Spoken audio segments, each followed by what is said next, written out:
अस्सलाम वालेकुम ख़वातीन व हज़रात। ज़िंदगी में बहुत बार ऐसा होता है कि हमारी ख्वाहिशात हमारे हालात से मुख्तलिफ होती हैं। हम ज़िंदगी में चाहते कुछ और हैं और बाज़ औक़ात होता कुछ और है। ख़ास तौर पे जब हमारी कुछ अटैचमेंट्स होती हैं कुछ चीज़ों के साथ और हम उनसे अपने आप को जुदा नहीं करना चाहते और हमें उनसे जुदा करने का कहा जाए तो एकदम से हमारे अंदर एक कश्मकश शुरू हो जाती है। क्या आपके साथ कभी ऐसा हुआ?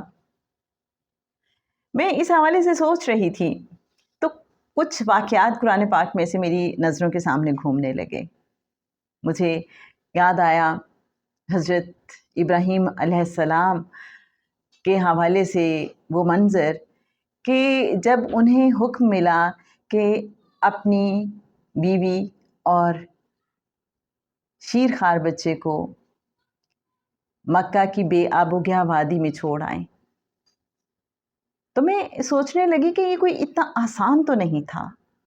अकलौता बेटा जो दुआ के बाद अल्लाह ने अता किया था और वो भी बुढ़ापे की उम्र में। कितनी ज़्यादा अटैचमेंट होती है।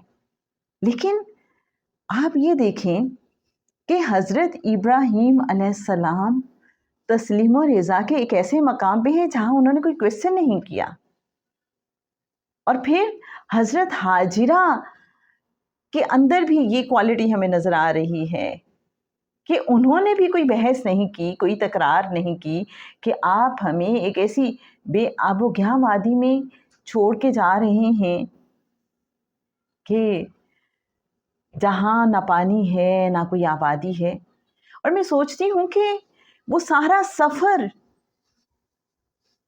एक लंबा सफ़र है, वो कैसे कटा होगा? क्या-क्या ख़यालात, एक आम इंसान होता तो क्या-क्या ख़यालात आते बीवी को और फिर बिल्कुल छोटे से बच्चे को एक ऐसी वादी में छोड़ने जा रहे हैं। वो सारा सफ़र कैसा हो सकता था? और फिर वहाँ छोड़ने के बाद जब हज़रत इब्राहीम अलैहिस्सलाम वापस आ रहे होंगे तो मेरा ख़्याल है कि उनके लिए ये सफ़र इतना मुश्किल नहीं था, इसलिए कि वो तस्लीम और रिज़ा वाले थे और अल्लाह पे उनका यकीन बेहद ज़्यादा था। तवक्कुल से कहीं आगे के मकाम पे तस्लीम और रिज़ा और जो अहले मार्फत हैं वो बताते हैं कि फिर पहला मकाम तवक्कुल होता है, दूसरा तस्लीम और रिज़ा और तीसरा जो है तफ़वीज़ का मकाम जिसमें करीम आका सल्लल्लाहु अलैहि वसल्लम फ़ाइज़ हैं। फिर एक और वाक़या मुझे याद आ रहा था हज़रत इब्राहीम अलैहिस्सलाम ही के हवाले से कि जब बेटा बड़ा हो जाता है और इतनी मुद्दत से बेटे को देखा भी नहीं, तो आप ख्वाब में देख रहे हैं कि मैं उसे ज़िबा कर रहा हूँ। अब फिर वहाँ पे कोई और क्वेश्चन नहीं है। अब इतने सालों के बाद बेटे से मुलाकात करने आए ही हैं, तो उसे ये बता रहे हैं कि बेटा मैं ख्वाब में देखता हूँ कि मुझे हुक्म मिला है तुम्हें ज़िबा करने का।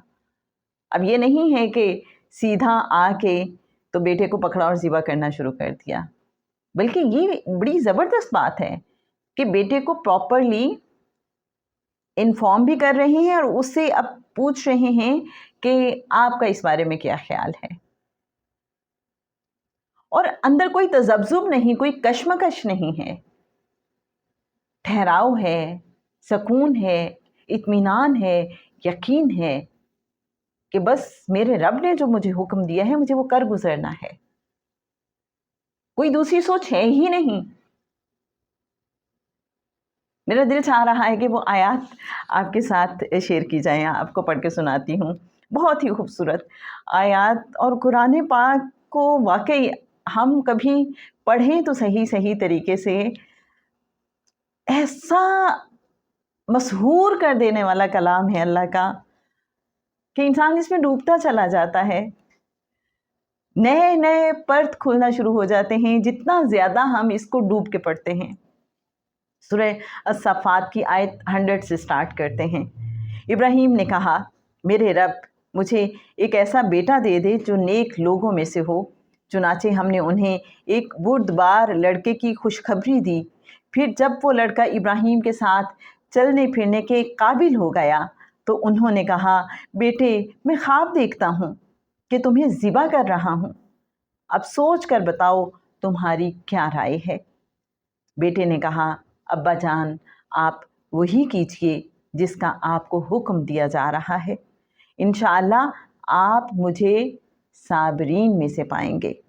चुनाचे वो अजीब मंजर था जब दोनों ने सर झुका दिया और बाप ने बेटे को पेशानी के बल गिरा दिया और हमने उन्हें आवाज़ दी कि ए इब्राहिम, तुमने ख्वाब सच्चा कर दिखाया।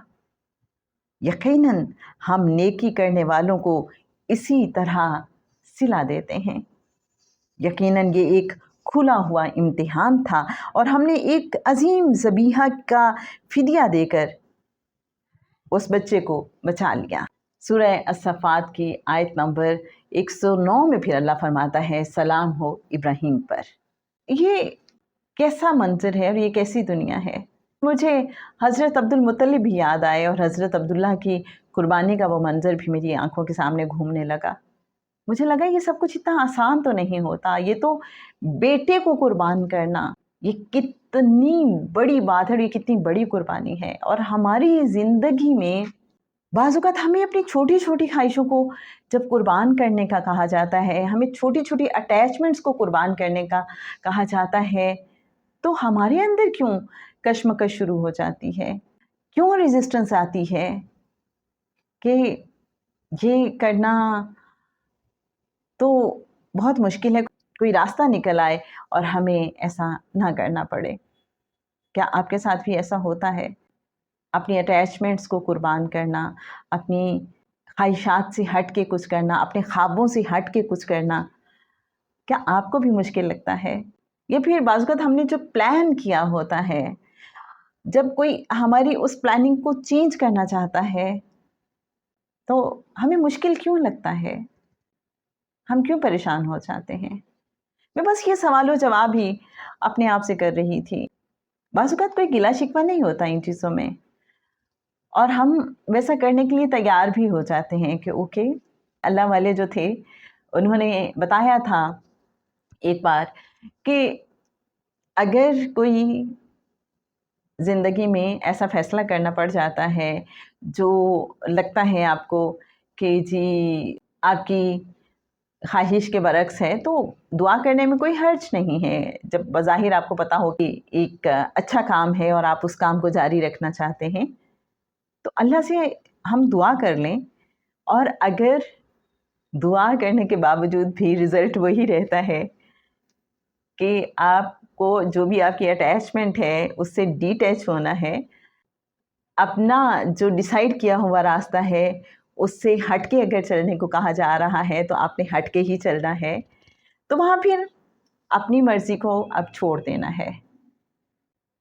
अपनी मर्ज़ी होती क्या है? हमें जो चीज़ें परेशान करती हैं ना वो अपनी मर्ज़ियाँ हैं।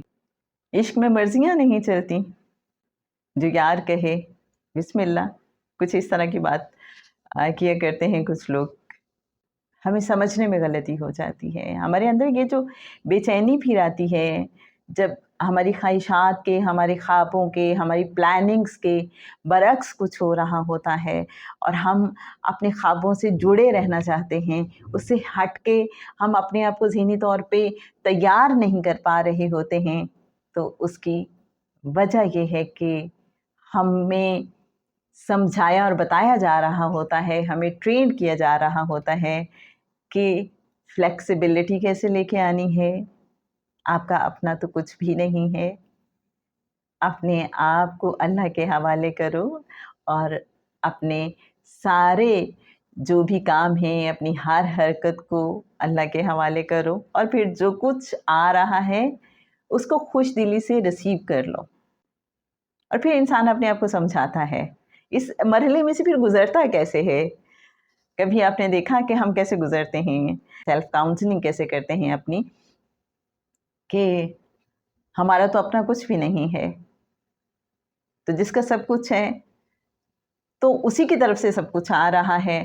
تو اٹس اوکے، اس کے مطابق چلتے ہیں۔ اللہ جب ہمارا سب سے بڑھ کے ویل وشر ہے تو اس نے لگتا یہ ہے کہ مجھے ایک میری چھوٹی پلاننگ سے نکال کے میرے لیے کچھ زیادہ بڑا پلان کیا ہوا ہے جو میرے لیے فی الحال ان سین ہے، لیکن اگر مجھے اس پہ بھروسہ ہے، مجھے اس پہ یقین ہے، میرا اس پہ کامل توکل ہے، تو مجھے اب اس انجان راستے پہ اپنے آپ کو ڈال دینا چاہیے، اور وہ جو راستہ ہے جس پہ چلنا مجھے آسان لگ رہا تھا، اب اس کو شاید ترک کر دینا ہی بہتر ہوگا۔ آپ نے بھی زندگی میں خود بھی دیکھا ہوگا کہ بعض اوقات جو انوویشنز ہیں زندگی میں اسی طرح سے آتی ہیں۔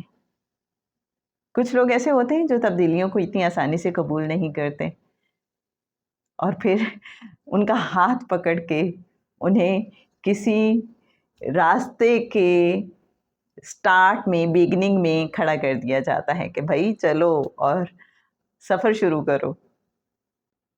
آپ کے ساتھ زندگی میں بھی اکثر ہوا ہوگا ایسا۔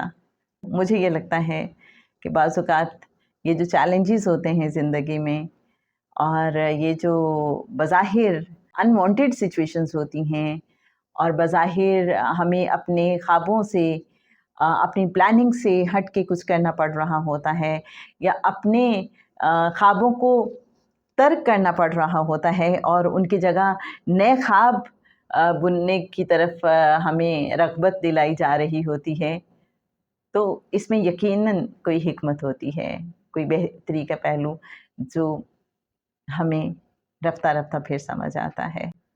یہ تو چلتی ہے تجھے اونچا اڑانے کے لیے۔ بعض اوقات کچھ مراحل، کچھ حکم، کچھ فیصلے ہمیں بتانے کے لیے، سمجھانے کے لیے آتے ہیں کہ تم تو اپنی زندگی کو بالکل بہتر بنانے پہ، ایک نئی ڈگر پہ لانے کے حامی نہیں ہو، لیکن تمہیں اس طرح سے ایک نئی دنیا سے متعارف کرایا جانا مقصود ہے۔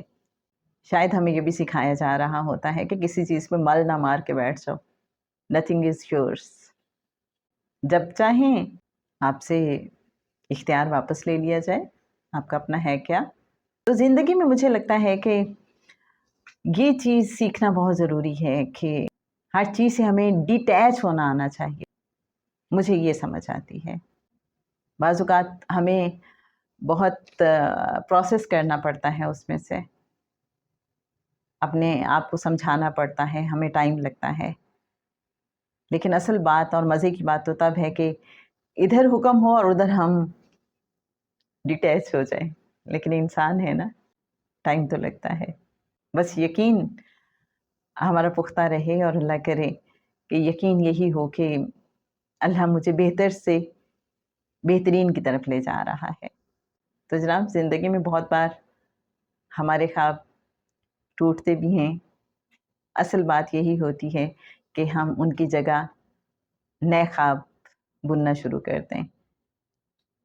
یہ خوابوں کا، یہ پھر خوابوں کے ٹوٹنے کا، یہ اٹیچمنٹس کا، اور اٹیچمنٹس سے ڈیٹیچ ہونے کا سلسلہ بس سب زندگی کا حصہ ہے۔ اصل بات ہے کہ ہم اللہ سے جڑے رہیں، اصل بات ہے کہ ہم اندر سے پرسکون رہیں، اصل بات یہ ہے کہ ہم ہر حال میں مطمئن رہنا سیکھ لیں، اصل بات یہ ہے کہ ہم کہیں جو بھی حکم آئے بسم اللہ۔ کیا کہتے ہیں آپ؟